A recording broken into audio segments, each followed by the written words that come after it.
கர்த்தருடைய பரிசுத்தமான நாம மகிமைப்படுவதாக.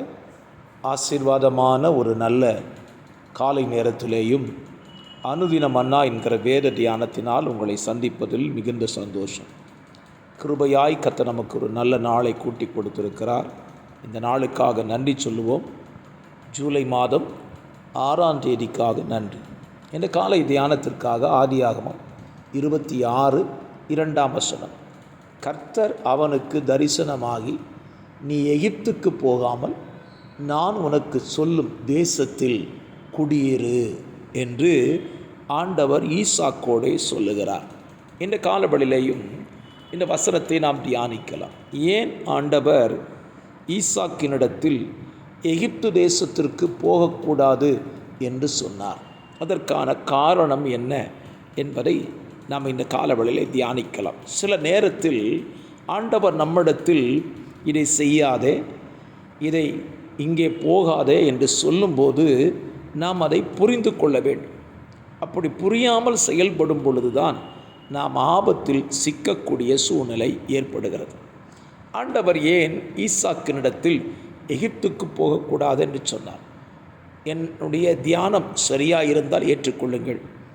ஆபிரகாம் எகிப்துக்கு போனதினாலே அவன் ஒரு ஆகாரை அங்கே இருந்து அழைத்து வந்து விட்டான்.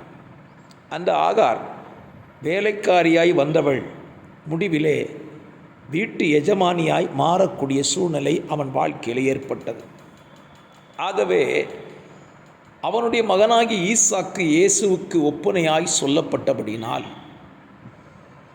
அவனை ஆண்டவர் பாதுகாக்கும்படி ஒரே மனைவியை உடைய புருஷனாகவே அவன் வாழ வேண்டும் என்பதற்காக அவனை பார்த்து சொல்லுகிறார், நீ எகிப்திற்கு செல்ல வேண்டாம் என்று சொல்லுகிறார்.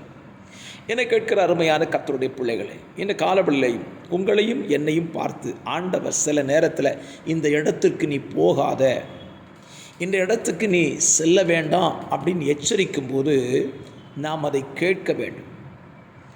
ஈசாக்கை குறித்து நீங்கள் வேதத்தில் வாசித்து பாருங்கள். அவன் எகிப்துக்கு போகவில்லை, கர்த்தர் சொன்ன தேசத்திலே குடியிருந்தான். அதனாலே அவன் வாழ்க்கை பாதுகாக்கப்பட்டது. இன்றைக்கும் நம்முடைய வாழ்க்கையில் பல நேரங்களில் கர்த்தர் சொல்கிறத கேட்காம போகிறதுனால தான் நம்ம வாழ்க்கை பாதிக்கப்படுகிறது என்பதை இந்த காலவெளியிலே அறிந்து கொள்ள கர்த்தர் உதவி செய்வதாக. உங்கள் வாழ்க்கை கர்த்தருடைய பார்வையில் பாதுகாக்கப்பட வேண்டும் என்று சொல்லி தான் ஆண்டவர் நம்மை சொல்லுகிறார். வேத புத்தகத்தில் ஒரு உதாரணத்தை கூட சொன்னால் புரிந்து கொள்வீர்கள். தாவீதை சபித்ததான சீமேயை பார்த்து சாலமோன் சொல்லுகிறான், நீர் எருசலேமிலே உனக்கு ஒரு வீட்டை கட்டி அங்கேதானே குடியிரு, நீ யோர்தானை கடக்கும் நாளில் சாகவே சாவா என்று சொன்னான். அது நல்ல வார்த்தை என்று ஒத்துக்கொண்டான்.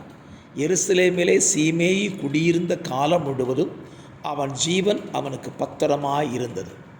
என்றைக்கு அவன் யோர்தானை கடந்தானோ அன்றைக்கு அவன் ஜீவன் நிரந்தரம் இல்லாமல் போய்விட்டது.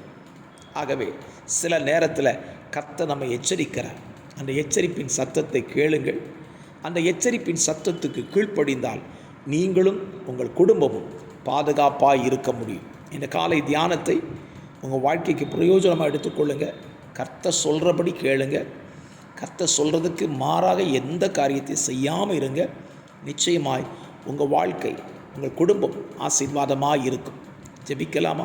பரிசுத்த பிதாவே, இந்த காலவெளியிலையும் ஈசாக்குக்கு சொன்னது போல எங்களிடத்தில் சொல்லுகிற காரியத்திற்கு கீழ்ப்படிந்து அதன்படி செய்ய எங்களுக்கு கிருபை தாரும். வார்த்தை கேட்கிற பிள்ளைகளை அப்படியே ஆசீர்வதியும். இயேசுவின் நாமத்தில் பிதாவே, ஆமேன், ஆமேன்.